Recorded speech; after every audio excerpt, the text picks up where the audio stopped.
En nombre de Forum, la bienvenida. Y esta noche, Forum tiene el agrado, el honor de contar con la presencia del presbítero padre Domingo Basso, de la Orden de los Predicadores, sacerdote que cuenta, el año que viene va a cumplir 60 años como sacerdote. Ha sido en su vasta trayectoria varias veces superior de comunidades de su congregación. Fue rector de la Universidad Católica Argentina, prácticamente el mismo tiempo que lleva como sacerdote, lo lleva como profesor de teología. Es un prolífico investigador y escritor de temas teológicos. Entre sus obras, por nombrar simplemente la más reciente o una de las más recientes, se encuentra la primera parte del Tratado de las Virtudes Teologales, escrito en el marco del Año de la Fe, dispuesto por su santidad Benedicto XVI. Y hoy le hemos pedido que exponga acerca de un tema muy candente, que es el de la vida, esta vida amenazada, sabemos por lo que es la modernidad, desgraciadamente, la vida después del código, de esta reforma que se está realizando en el Congreso Nacional, que está analizándose. Y va a tratar específicamente de eso y en particular de la dignidad humana frente justamente a esta reforma proyectada al Código Civil de la Nación. Padre Basso, lo escuchamos entonces. Agradecer exclusivamente esta invitación honrosa que me hacen de dirigirles la palabra sobre un tema que nos debe importar mucho a los católicos, y yo diría que a los seres humanos en cuanto tales, porque se trata de juzgar en un aspecto el anteproyecto del nuevo Código Civil entregado a la presidenta de la República, Cristina Fernández de Kirchner, por el presidente de la Corte Suprema de Justicia de la Nación, Ricardo Lorenzetti, integrante de la comisión redactora, conjuntamente con la vicepresidente del mismo tribunal, Elena Ayton, supongo que se pronuncia así, de Nolasco, y Akia Kemmermayer, muy criolla las dos según parece, Kemmermayer de Carlucci. Después de leer el texto de este código, yo digo la verdad tal cual la siento, y no tengo miedo de decir aquello que creo que es absolutamente verdad. Caiga quien caiga y digan lo que digan. Y si por esto me quieren llevar preso, seré preso por la verdad. Después de leer ese texto del nuevo Código Civil que se quiere aprobar, advertí dos cosas con claridad en el texto. La primera de ellas es que hay un claro intento en todas las cosas que se proponen de destruir o de anular todo aquello que en la sociedad civil argentina pueda ser llamado influjo del cristianismo. Se va directamente a una posición contraria a lo que el cristianismo hace más de 20 siglos, entramos ya en el 21, enseñando a todos los pueblos del orbe. ¿Quién está detrás de esto? Solamente Dios lo sabe bien, porque es la sabiduría de Dios. Pero hay otro que además de Dios lo sabe bien, no mejor por supuesto, pero lo sabe bien porque es el inspirador. Se llama, en el lenguaje teológico cristiano, Satanás. Una vez Jesús le dijo a los apóstoles: cuidado con el demonio, que desde el principio es homicida. Y un día dijo que había visto bajar como un rayo al diablo del cielo. Parece que estuviésemos en un momento semejante. Y la segunda cosa que advertí, y quiero decirla con todas las letras, es la ignorancia científica de quienes han redactado este Código Civil. Dicen lo que ellos quieren, lo que les gusta decir, lo que quieren defender, lo que quieren aprobar, pero todo eso está en contra de lo que enseña la ciencia. Y me da vergüenza como argentino que los grandes tribunos, o que deberían ser los grandes tribunos de nuestra patria, den al mundo esa confirmación de la ignorancia de nuestro país. Con respecto a la vida humana, a lo que quiero referirme principalmente, para el anteproyecto, la existencia de la persona humana comienza con la concepción en el cuerpo de la mujer o la implantación en ella del embrión formado mediante técnicas de reproducción humana asistida, institucionalizando así una discriminación injusta entre los embriones fruto de una relación natural y los obtenidos por técnicas de fecundación extracorpórea, lo que da pie a cualquier experimentación y otros atentados contra los embriones del laboratorio. A la vez, parece situar el comienzo de la persona en la implantación del embrión, dando vía libre al aborto por medios químicos y mecánicos que actúan antes de la implantación del embrión en el útero materno. Además, legaliza la fecundación artificial, incluyendo la donación de gametos, óvulos y espermatozoides, el alquiler de vientres o maternidad subrogada y la inseminación incluso post-mortem.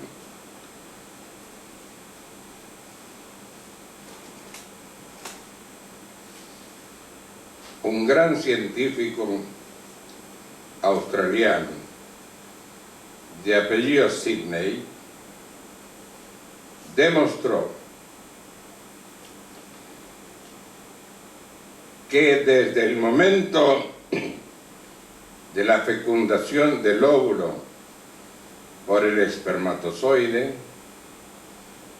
comienza en ese nuevo embrión que se ha formado el proceso de multiplicación celular.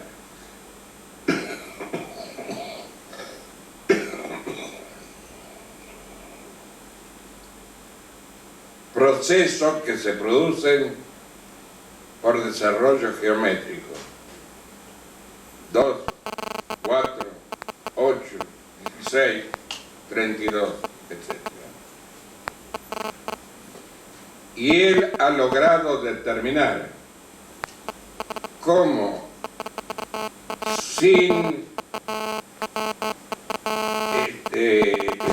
suspensión del proceso de continuidad, en ese ser, ese nuevo ser, se produce un determinado número de divisiones que terminan recién cuando ese nuevo ser ha cumplido 18 años de edad. Desde el momento de la concepción hasta el momento de cumplir 18 años, se van multiplicando las células y conformando a la perfección, en la mayor parte de los casos, el nuevo ser humano. Eso es así, al margen de lo que la espiritualidad cristiana puede agregar, diciendo que además del cuerpo, en el hombre existe el alma, y que el alma Dios la infunde en ese ser en el momento mismo de la concepción, porque comienza el nuevo ser humano, que es totalmente independiente de su madre. Todo el proceso lo dirige él mismo. Esto es, muy resumidamente, lo que la ciencia enseña y los grandes científicos hoy proclaman.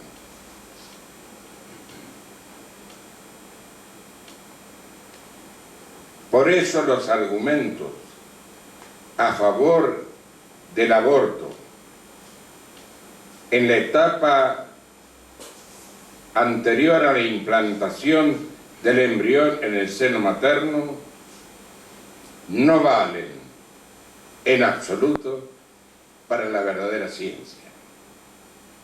Y el que escribe lo contrario en un código civil, ignorando esto, está demostrando su ignorancia mayúscula en el campo de la ciencia. ¿Cómo es posible que un país como el nuestro, donde yo he conocido gente tan inteligente, esté dirigido por políticos de ese carácter que ignorantes están destruyendo a su país y aprovechando otro modo de enriquecerse ellos a costa de la vida ajena? La inviolabilidad de la vida humana desde su concepción. El código ese introduce asimismo lo que llaman la voluntad procreacional como elemento determinante para obtener un hijo por cualquier modo de fecundación asistida. La voluntad procreacional es ajena a la realidad genética, lo cual contradice el derecho del niño a la identidad. El niño se convierte en una cosa, adquirible por cualquier técnica de laboratorio, incluidas las más aberrantes. Que esto nos llevará necesariamente al aborto, no cabe duda. Señores, no vaya a terminar nuestro país con las cosas que suceden en China. Hace pocos días me enteré, por un testigo presencial de lo que voy a decir, que en algunos restaurantes de China, en la vidriera del restaurante, aparecen unos fetos de 6 meses, por lo menos, humanos, que están puestos allí porque en el interior de ese restaurante se los cocinan y se sirven según el agrado de los comensales. Terminaremos así, bajo el gobierno de la Cristina esta, que está encima de nosotros, si el reconocimiento del valor intrínseco de todo ser humano constituye el principio eminente de la bioética y del bioderecho, las reformas propuestas al Código Civil aquí tratadas son violatorias de tal principio, nutriéndose hasta ahora aquel cuerpo legal del mismo que con jerarquía constitucional y consenso internacional representa un eficaz resguardo de la vida humana desde su concepción hasta su muerte natural.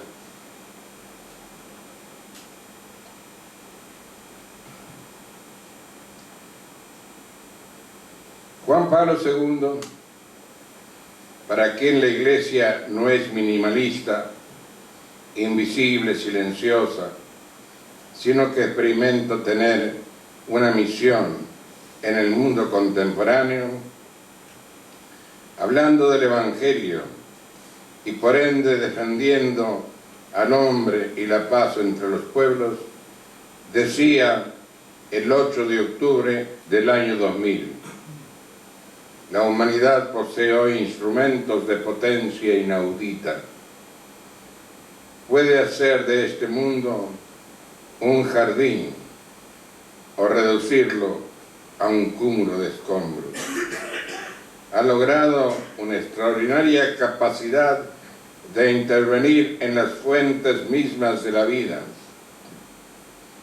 Puede usarlas para el bien dentro del marco de la ley moral o ceder al orgullo miope de una ciencia que no acepta límites, llegando incluso a pisotear el respeto de vida debido a cada ser humano. Hoy, como nunca en el pasado, la humanidad está en una encrucijada.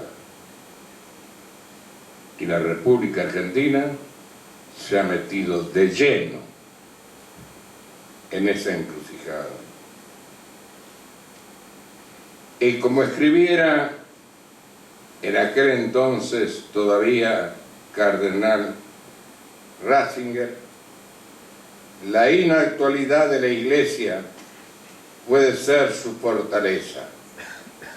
Los hombres tal vez piensen que para luchar con ideologías tan banales como las que ahora predominan en el mundo, es necesaria una oposición y que la Iglesia puede ser moderna, precisamente siendo antimoderna,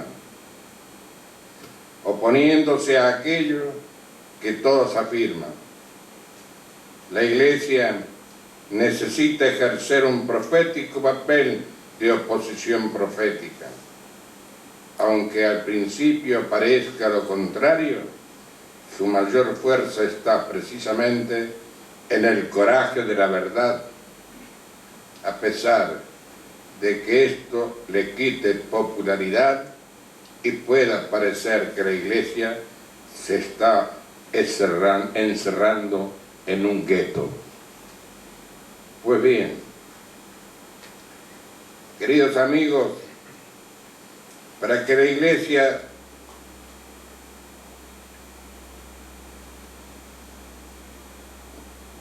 para la Iglesia siempre ha sido principio fundamental de la moral, de la bioética y de lo que actualmente se ha dado en denominar bioderecho, que a cada ser humano, desde la concepción hasta la muerte natural, se le debe reconocer la dignidad de persona. Eso explica que también haya expresado Juan Pablo II, en realidad, desde el momento en que el óvulo es fecundado,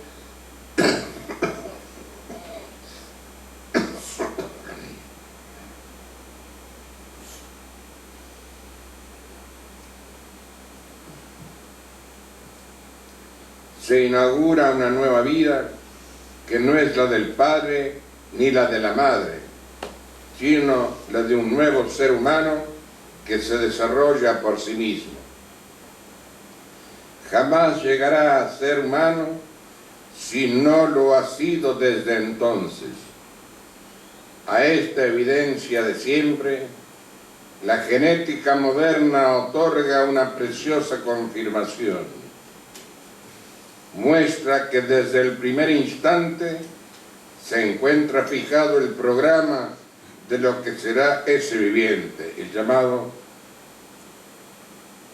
código genético. Con la fecundación inicia la aventura de una vida humana cuyas principales capacidades requieren un tiempo para desarrollarse y poder actuar. Por lo demás, está en juego algo tan importante que desde el punto de vista de la obligación moral, bastaría la sola probabilidad de encontrarse ante una persona para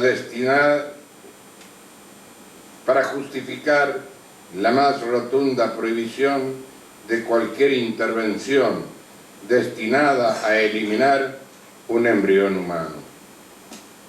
Precisamente por eso, más allá de los debates científicos y de las mismas afirmaciones filosóficas en las que el magisterio no se ha comprometido expresamente, la Iglesia siempre ha enseñado y sigue enseñando que al fruto de la generación humana, desde el primer momento de su existencia, se ha de garantizar el respeto incondicional que moralmente se le debe al ser humano.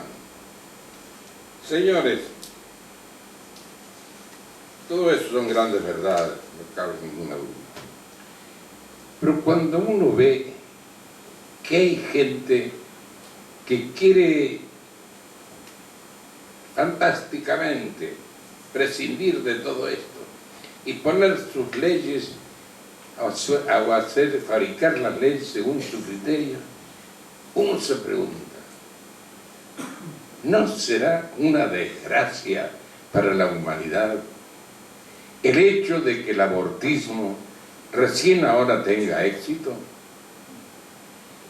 Si los padres y madres de todos estos políticos que están haciendo ahora esto hubiesen sido abortistas, hoy no tendríamos esos políticos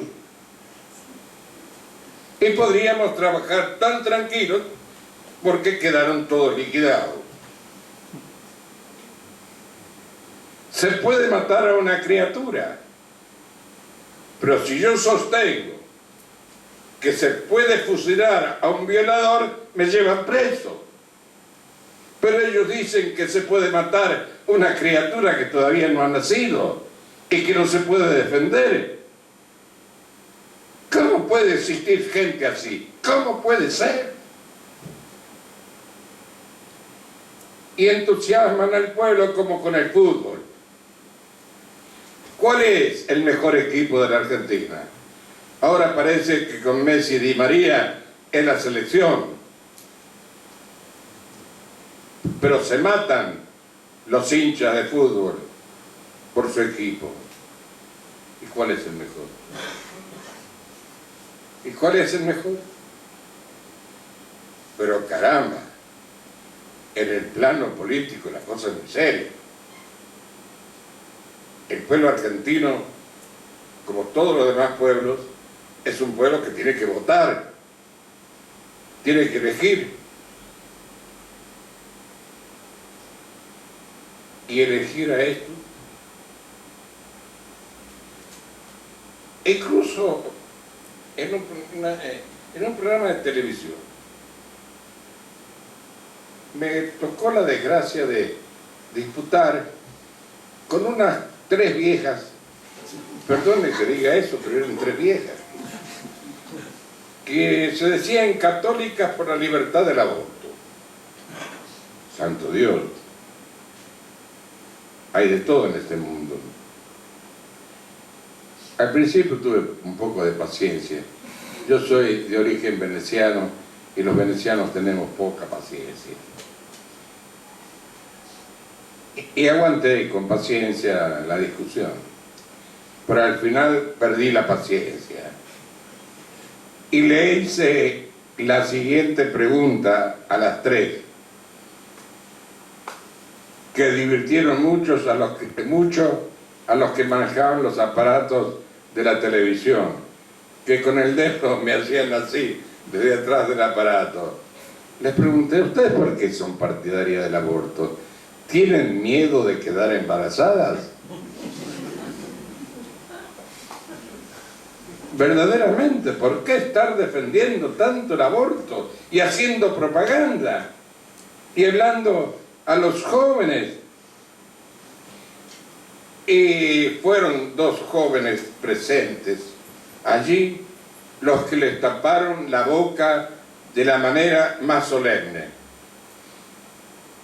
Uno fue un muchacho que era estudiante de Derecho de la Universidad del Estado, no de la Universidad Católica. Y ese les dijo, ¿pero ustedes qué son? ¿Por qué vienen vestidas y peinadas como están? Ustedes tendrían que usar un bigotito así y peinarse de costado. La cara de Hitler. Porque realmente, si Hitler hubiera podido hacer esto con los judíos, imagínense lo que habría sucedido en la humanidad. Y una chica que estaba allí con su novio le dijo, si yo, por haber tenido relaciones con mi novio, quedo embarazada, según ustedes, ¿yo puedo abortar aunque mi novio se oponga? ¿Mi novio no es también el padre de esa criatura? Y le quisieron explicar los derechos de las mujeres. Y entonces la chica la dejó hablar, pero después levantó la mano y le dijo, si eso que ellas dicen es ser mujer, yo le pido perdón a Dios por haber nacido mujer. Tuvieron que callarse la boca las 3 viejas. Pero a veces la intervención de ese tipo es necesaria. Los jóvenes deben comprender, sobre todo, los jóvenes, defender la vida. Yo tengo un libro que les recomiendo la lectura, se llama Nacer y morir con dignidad. Ahí encontrarán todos los problemas a los que nos estamos refiriendo.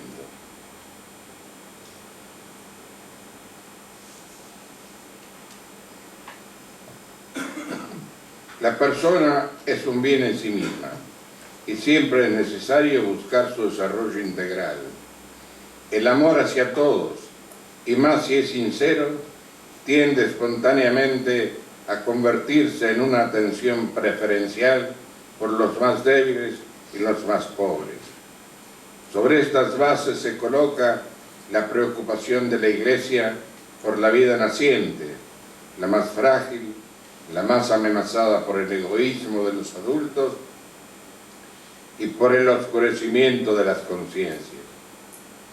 La Iglesia continuamente reafirma cuanto ha declarado en el Concilio Vaticano II contra el aborto y toda forma de violación de la vida naciente. La vida, una vez concebida, debe ser protegida con la máxima atención. Queridos amigos, el Papa Benedicto ha destacado asimismo que actualmente existen tendencias culturales que buscan anestesiar las conciencias con pretextos. Sobre el embrión en el vientre materno, la ciencia misma pone en evidencia la autonomía que lo hace capaz de interactuar con la madre, la coordinación de los procesos biológicos, la continuidad del desarrollo, la creciente complejidad del organismo. No se trata de un cúmulo de material biológico, sino de un nuevo ser vivo, dinámico y maravillosamente ordenado, de un nuevo individuo de la especie humana. Así lo ha sido cada uno de nosotros en el vientre de la madre. Hasta aquí llego yo, pero quiero terminar con una anécdota que me contó el gran genetista francés, cuya causa de canonización está introducida, Jérôme Lejeune. Un día estaba en Japón dando una conferencia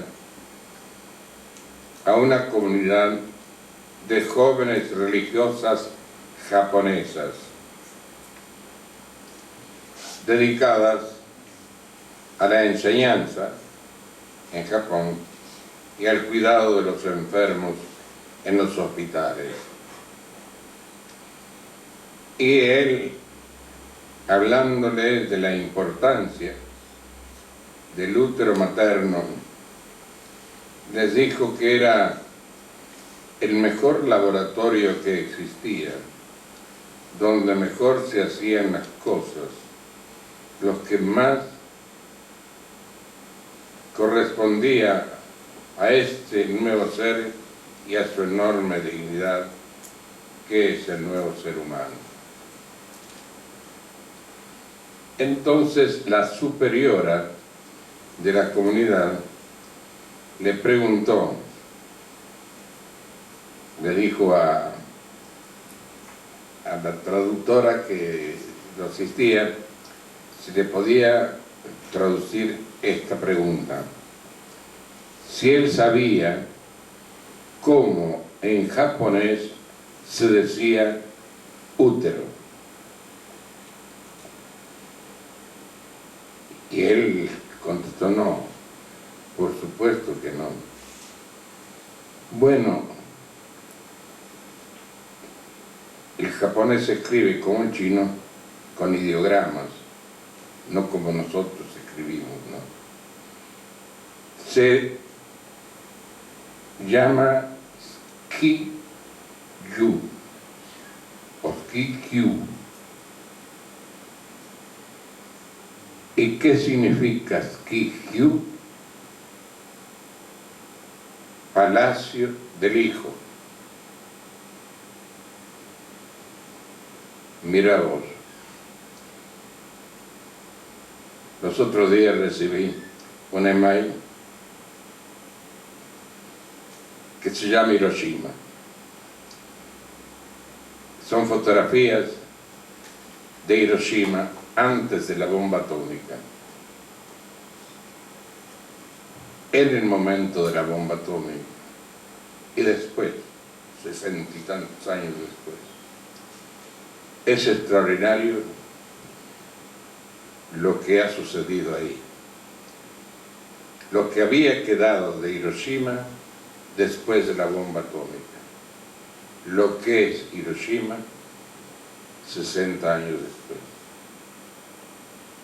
Una maravilla que ustedes no pueden ni imaginar.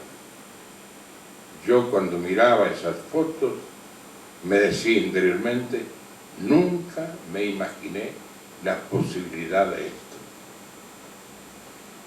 A renglón seguido aparecía un esquema que decía la Argentina después de la bomba atómica, y pone fotografías que parecen Hiroshima antes de la bomba atómica, después de la bomba atómica, inmediatamente, lo que es nuestro país. Eso sucede en la parte material, pero lo terrible es que suceda también en la parte cultural y vivencial de nuestro país. Ustedes me pidieron, hicieron una reflexión sobre la dignidad de la vida humana. Podría decir muchísimas más cosas, pero no quiero cansarlos. Muchas gracias por haberme escuchado. Pasamos directamente a algunas preguntas. Vamos a aprovechar la presencia del Padre para que nos responda.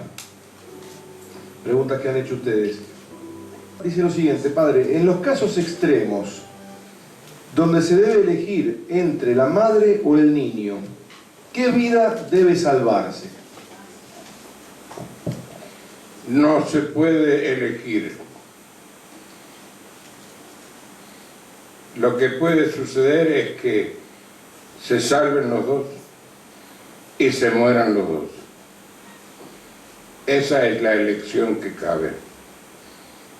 Pero no se puede elegir entre el hijo y la madre. Y entonces, si sucede eso, y se puede salvar la vida de la madre o la vida del niño. Primero, ¿cómo lo arreglamos? ¿Matamos a la madre o matamos al nene? Hay que preguntar al marido. El marido puede estar muy enamorado de la madre del niño y puede ser un infiel del matrimonio. Entonces el padre, que no tiene ningún derecho sobre la vida de su mujer y sobre la vida de su hijo, puede elegir la muerte de la mujer para salvar a la del hijo porque lo quiere más. El médico, ¿quién es el médico para decidir del porvenir de una vida? La sociedad, el juez, no tienen derecho sobre esto. Esto es lo que no entienden estos pícaros políticos, que ellos no tienen ningún derecho de hacer las leyes que hacen.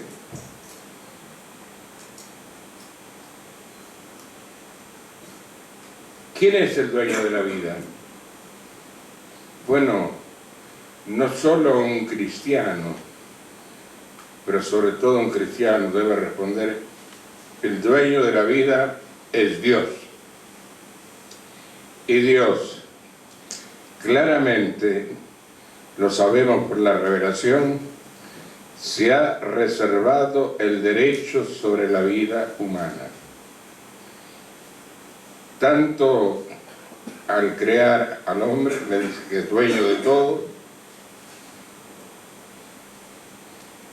pero especialmente después del diluvio, cuando desparrama a Noé y a sus hijos por la tierra, les dice que respete, que hagan lo que quieran con todo lo que existe, pero que jamás derramen sangre humana, porque entonces será derramada la de ellos.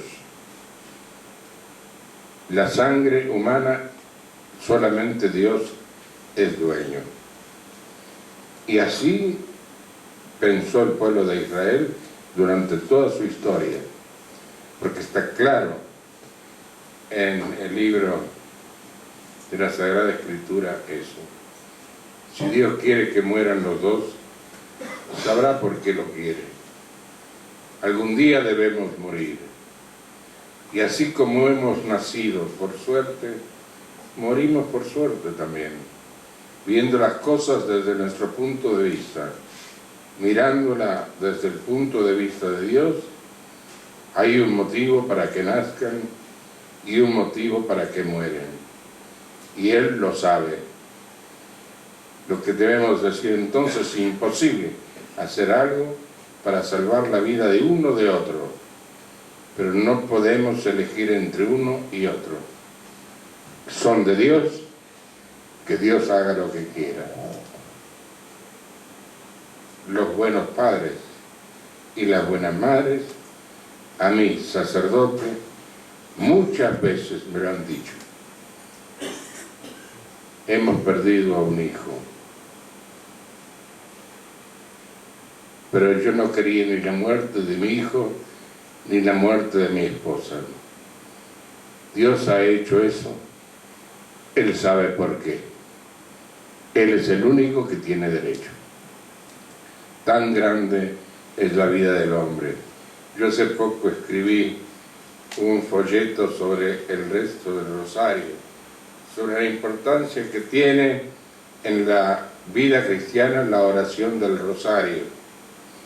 Soy de la orden que lo inventó. Como ustedes saben, mi fundador, el Padre Santo Domingo, es el que inventó el rosario.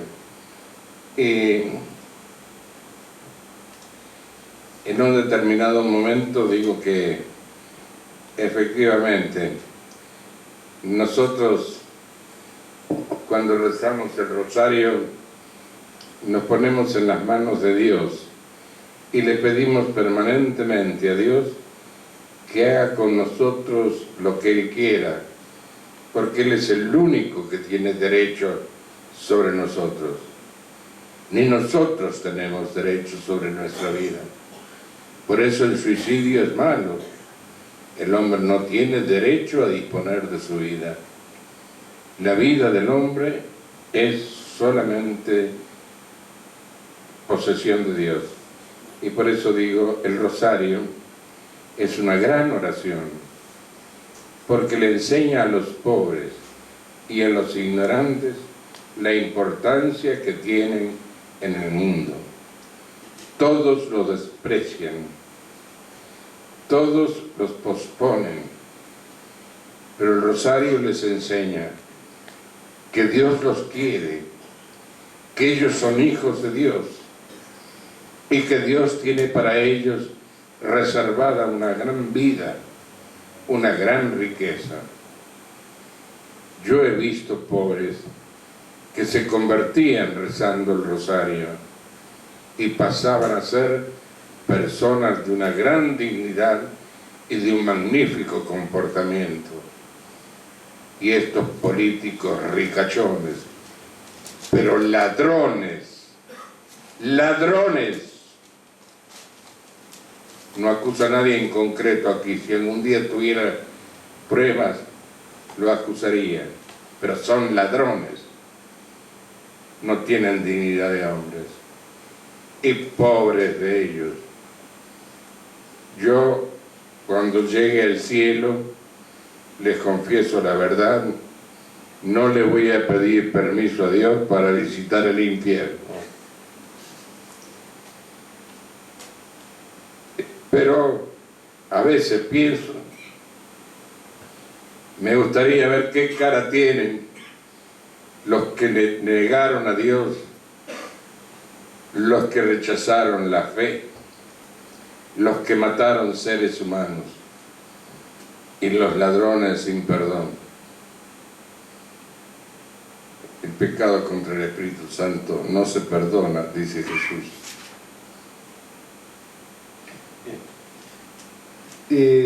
Relacionadas dos preguntas ahora específicamente con la reforma, esta proyectada al Código Civil.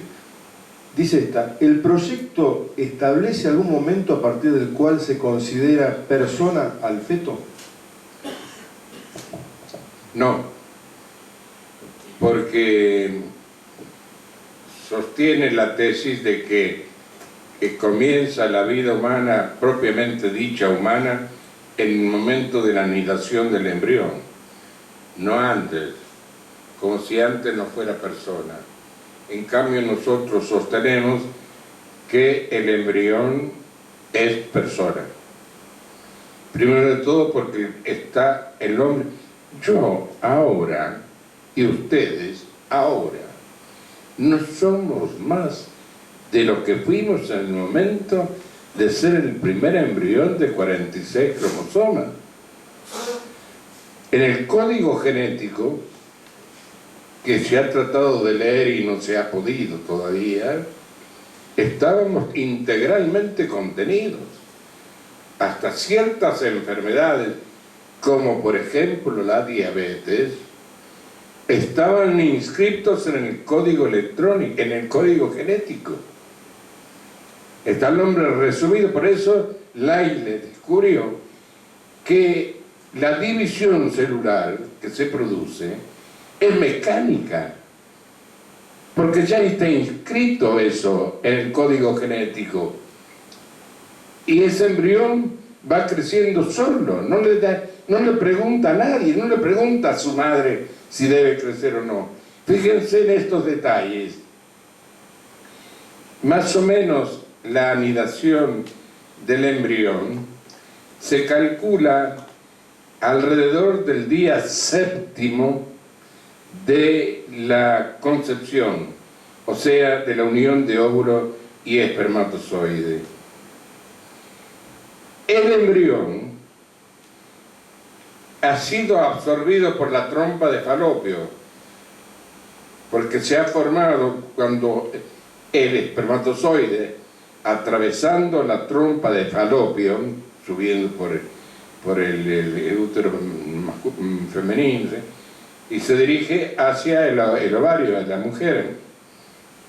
Y ahí un óvulo absorbido del ovario, está el folículo de De Graaf, que es el nombre del alemán que lo descubrió, lo chupa a ese óvulo y el embrión lo atraviesa, el espermatozoide lo atraviesa y entre los dos forman un nuevo ser con 46 cromosomas, 23 que lleva el espermatozoide y 23 que lleva el óvulo. Y la trompa de Falopio, con las cilias, el tejido más suave que existe, van empujando ese embrioncito hacia el útero materno. Mientras se ha producido todo este fenómeno de la fecundación de la mujer, el útero de la mujer se ha ido recubriendo de todo un material de hormonas y gran cantidad de cosas. Es el nido que prepara el útero materno, sin que la mujer sepa, para anidar y dar de comer al nuevo embrión. Cuando la mujer no ha concebido, es decir, ningún óvulo ha sido fecundado, lo que sucede sobre todo en las mujeres vírgenes, por un anuncio que hace al cerebro el endometrio de la mujer, se produce lo que se llama la menstruación femenina. Se desprende todo el interior del útero y la mujer tiene que aceptar que su organismo es así. Por eso el organismo de la mujer es mucho más noble y delicado que el del hombre. Y luego comienza de nuevo el proceso. Pero si ha sido fecundado el óvulo, él se queda unos días con las trompas de Falopio, amacado, acunado, le encanta cómo lo tratan las cilias, hasta que baja al endometrio y se pone a pasear por el endometrio. Pero llega un momento en que tiene hambre, ya a esa edad tiene hambre. Y entonces, ¿qué hace? Se prende al endometrio como una garrapatita. Si ustedes vieran alguna fotografía, verían que el embrión es una garrapatita agarrada al endometrio, la pared interna del útero. ¿Qué puede hacer él ahí? ¿Por qué se agarró de ahí? Porque necesita comer. ¿Y entonces qué hace para comer? Produce un ácido. Yo sé los nombres de todo eso, pero no se los voy a decir porque no estamos en clase de biología. Para agujerear la pared del endometrio. Entonces sale sangre. Y él se prende, como la garrapatita, de esa sangre. Pero puede ser, y a veces pasa, que esa sangre se coagule. Entonces el bribón produce un anticoagulante para que no deje de emanar la sangre y chupa de esa sangre, y eso se convierte luego en el, ¿cómo se llama? El cordón umbilical. Él ha hecho todo eso. Él, no la madre, él. Es una maravilla, ¿no es cierto? Es una maravilla. Todo esto los políticos no lo saben, pero tendrían que haberlo aprendido si querían ser políticos y gobernar un país.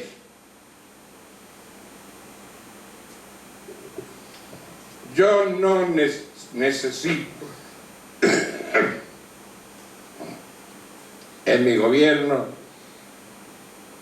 quien sepa más que yo de biología o de genética.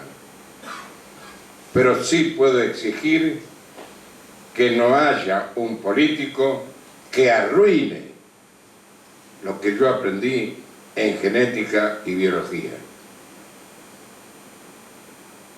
Un político, aunque sea abogado, no tiene el derecho de hacer semejante disparate. La ciencia es la ciencia. Tampoco un teólogo.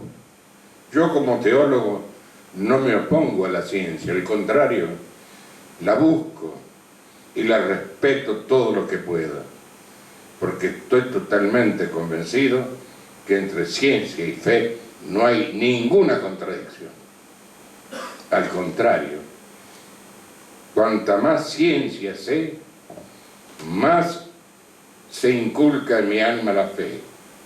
Y cuanta más fe tengo, más ciencia busco. Chicos y chicas jóvenes, créanme que les estoy diciendo la verdad. La fe y la razón son, según Dios, dos grandes amigas. Son los hombres los enemigos, no la ciencia y la fe. Padre, ¿cuál sería la solución para los embriones congelados?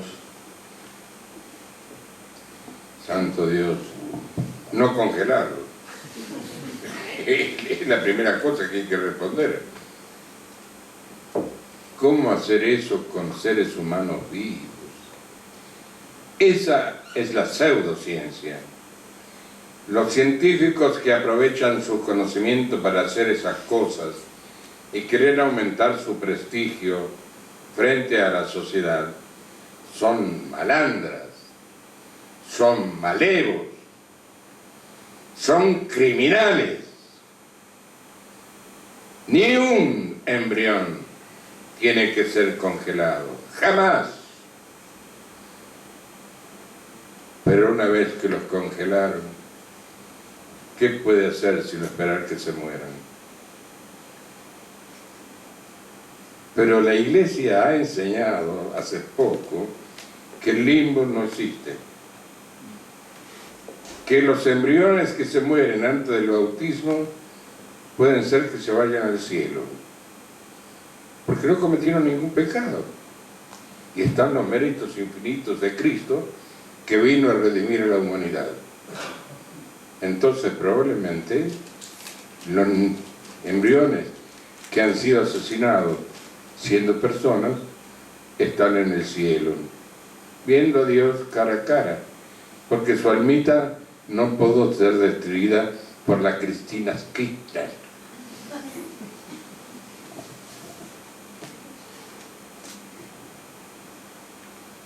Padre, relacionado a ver con esto último que acaba de señalar, ¿qué puede decir acerca del argumento abortista que aduce que Santo Tomás de Aquino no establece el momento en el cual se infunde el alma, al embrión? Sí, pobre Santo Tomás. Yo he escrito un libro que se llama Nacer y morir con dignidad, donde tengo un capítulo entero contradiciéndolo a Santo Tomás. Pobre Santo Tomás, él dijo lo que sabía la gente de aquella época sobre el nacimiento de una nueva criatura.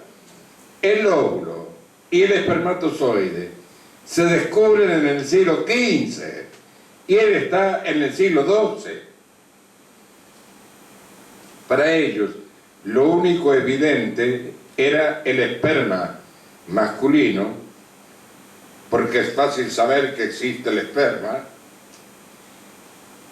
y la sangre de la mujer por la menstruación.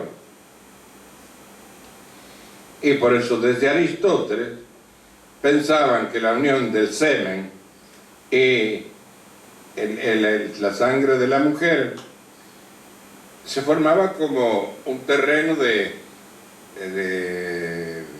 crecimiento de un árbol, que en esa tierra, que era la mujer, se sembraba una semilla, y que esa semilla crecía dentro del género. Le daban toda la primacía al hombre, al macho, también para los animales, sobre el asunto de la aparición de una nueva vida.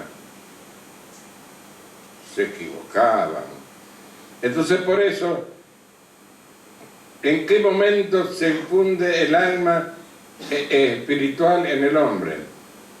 Pensó Aristóteles que había un proceso previo que no sabe explicar de ninguna manera. Es una ocurrencia que tiene él, de que el ser humano pasaba primero por una vida puramente vegetativa, después el alma sensitiva, eran a los 3 meses un alma espiritual.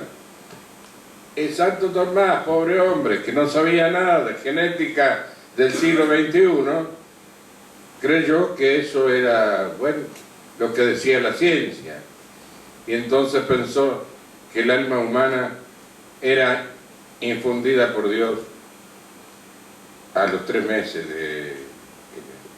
Pero si hubiera sabido Santo Tomás lo que yo sé hoy sobre la generación humana, hubiera sostenido ¿qué? Lo que sostengo yo. ¿Qué iba a sostener el gordo? Entonces, no sirve ese argumento. Es un error grosero de Santo Tomás. Pero fíjense bien, ojo, que es un error en el campo de la biología, no un error en el campo de la teología. No se equivoca como teólogo, se equivoca como biólogo, como genetista. No había conocimientos en su tiempo para poder decir una cosa en serio. Pero Tertuliano, que es muchos siglos anterior a Santo Tomás, dice expresamente que el hombre comienza en ese momento en que el hombre se une con su mujer, que ahí comienza la vida humana. Y era un tipo muy poco amigo de las mujeres. Ustedes no se imaginan los disparates que dijo Tertuliano sobre las mujeres.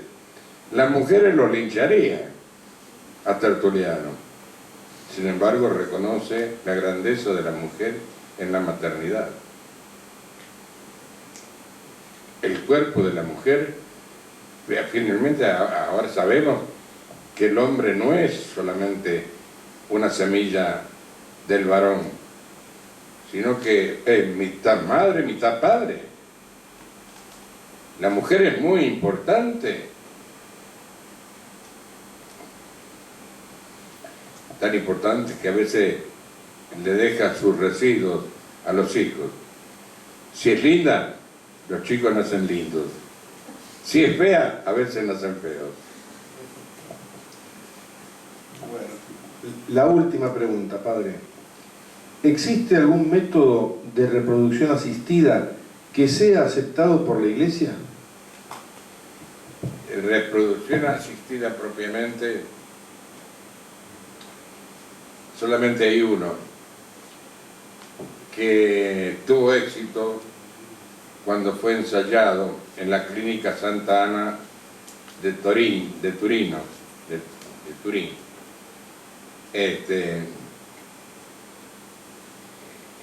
Después un argentino la convirtió en el famoso GIFT, que es introducir el óvulo y el espermatozoide antes de la fecundación. Se los introduce juntos en la trompa de falopio y se deja que sigan el camino ordinario. Pero eso es artificial realmente. Un médico italiano, cuando salió el documento de la Iglesia condenando la fecundación in vitro, a un matrimonio que, ¿cómo se llama?, que estaba asistiendo y que querían tener un hijo pero no podían,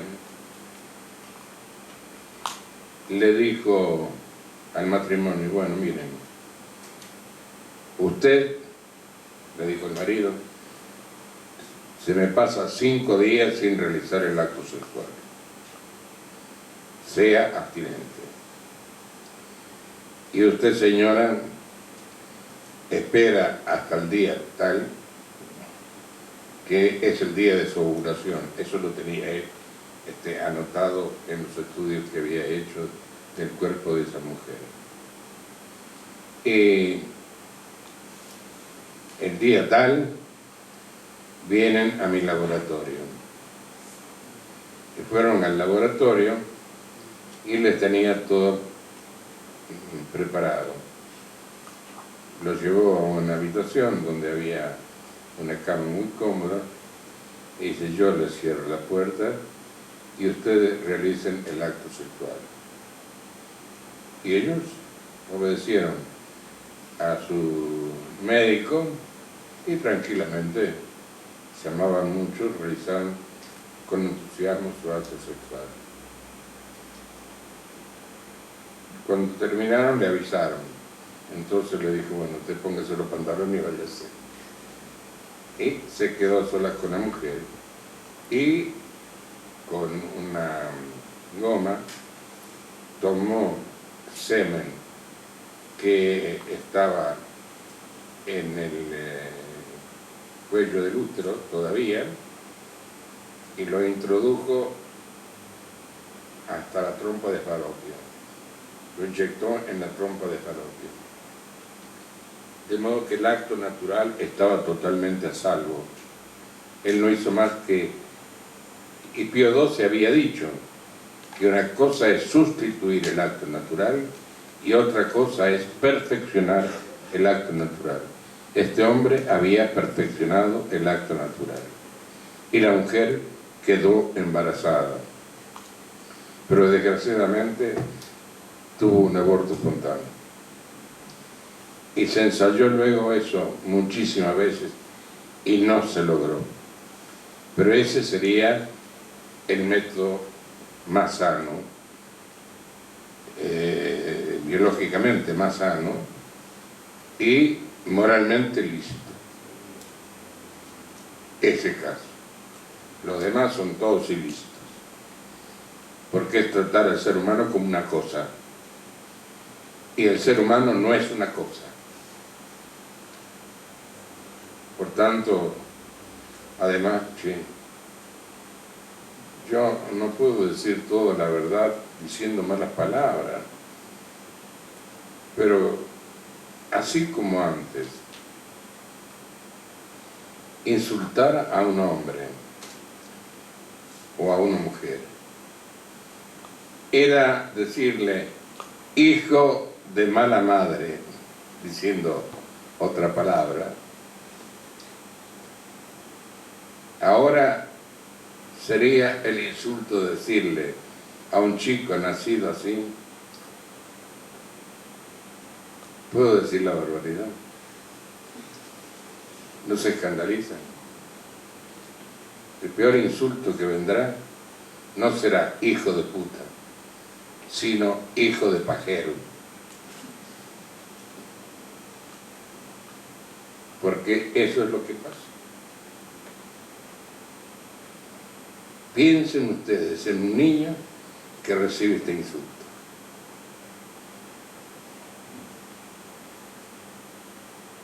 A veces nos saludamos diciéndonos hijo de mala madre, pero lo otro no lo aceptamos. Nadie lo acepta. Yo por lo menos no lo acepto. A nadie trataría así yo. Bueno, muy bien. Le agradecemos al padre Basso y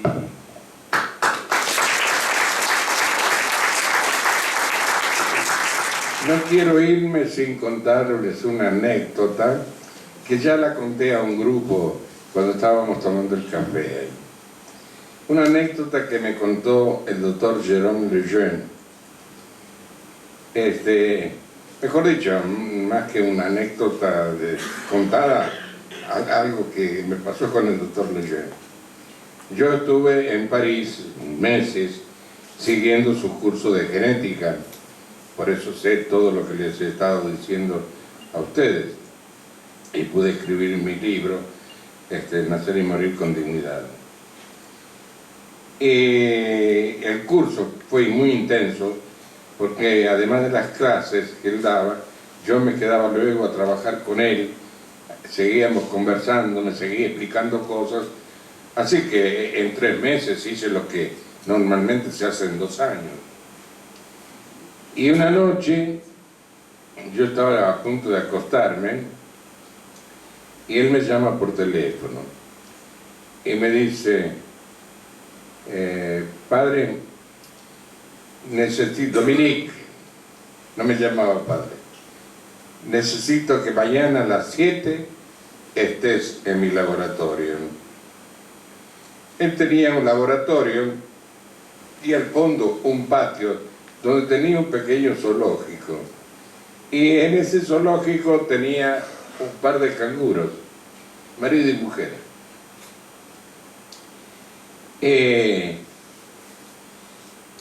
A las 7 en punto tenés que estar acá. Y yo le digo, doctor, está lejísimo. Él estaba cerca de la Sorbona y yo estaba en la otra punta de París. Y digo, yo no voy a llegar a tiempo, me tengo que levantar antes de que abran el convento. No tengo ni la llave. Me dice, no, tómese un taxi, el instituto corre con los gastos. Bueno, mañana temprano a las 6 tomé un taxi y me fui. Antes de las 7 menos 20, llegué. Él me estaba esperando en la puerta del instituto con un par de largavistas. Y me tomé largavistas. Y venga, vamos rápido. Está por parir una cangura. Yo quiero que usted vea en un animal lo que es la maternidad. Y entonces, apunte bien, me dicen. Entonces trataba de apuntar la vagina de la cangura. Ahí va. Y en un determinado momento sale una cosita de este tamaño, un pedacito de salchicha, con 4 palitos. Y ese bichito iba subiendo como una mosca una vez por la pared de la panza de la mamá, hasta llegar es un marsupial. Entonces lleva al hijo dentro de una bolsa. Hasta que llegó a la bolsa. Y ahí la mamá, que llega con el hocico hasta la bolsa, estaba abriendo la bolsa para que le entrara cómodo. Y entre tanto me decía Lejeune, si le pongo una arveja, me pega una patada que me manda a la luna. Pero mire cómo trata a su hijo, con qué cariño lo recibe, cómo reconoce que es su hijo, hasta que el bichito entra. Bueno, lo que viene después en la vida del canguro me lo contó él. Yo no llegué a estar tanto tiempo para ver cómo se comportaba el canguro, pero me dice, ahora va a comenzar a crecer, se prende de una tetita chiquitita que tiene la madre dentro de la bolsa, y así va creciendo poco a poco. Y cuando sea más grandecito va a asomar la cabeza, va a mirar alrededor a ver cómo anda el globo terráqueo, y cuando es más grandecito incluso a veces saldrá de la bolsa y correrá por ahí, aprenderá a caminar solo, y la madre le estará esperando y le ayudará a subir otra vez y meterse en la bolsa. Qué cosa maravillosa, ¿eh? La maternidad de una cangura, y la mujer quiere matar a su hijo por el aborto. ¿Cómo es posible que una mujer quiera abortar? ¿Cómo es posible, Señor? Y lo curioso es que a mí me ha tocado, porque en una época iba mucho a la televisión, a programas de televisión, que me invitaban para hacerme estas preguntas que me están haciendo ustedes ahora, pero acá es otro público.